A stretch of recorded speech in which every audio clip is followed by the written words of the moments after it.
ব্যক্তিও এগুলি আমার মানে একদম বার্নিং এক্সাম্পল। হ্যাঁ, না চিন্তা করে দেখলাম আমার কিছু যদি না হয়, শুধু শুধু পয়সা দিয়ে আমি নষ্ট করব। 2 মাস যখন হাতটা ঝুলাই রাখছে, তার কিন্তু প্রচুর টাকা, লাখ টাকার উপরে বাইরে গেছে। কিন্তু সে সুস্থ হওয়ার পরেই কিন্তু চিন্তা করতেছে আমার যদি কিছু না হয়। ঠিক আছে, গত বছর রথযাত্রার দিনে কুমারঘাটে এতগুলি মানুষ ইলেকট্রিকিউটেড হইয়া মারা গেছে। 2 সেকেন্ড আগেও কি তারা জানতো এই ধরনের একটা বিপর্যয় হইব?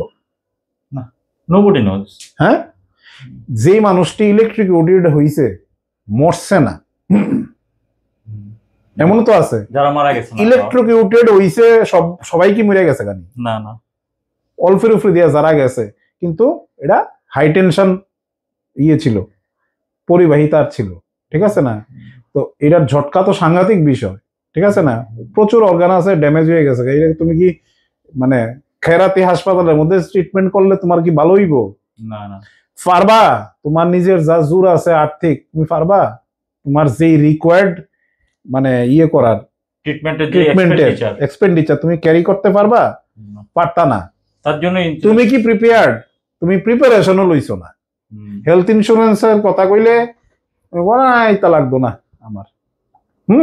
আরে হেলথ ইন্স্যুরেন্সের কথা কইলে এখনো প্রচুর শিক্ষিত, সো কল শিক্ষিত মানুষ আছে। হ্যাঁ, কয় না আমার তো ইন্স্যুরেন্স আছে। তাইনের কি ইন্স্যুরেন্স আছে?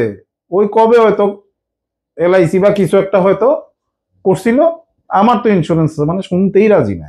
ঠিক আছে,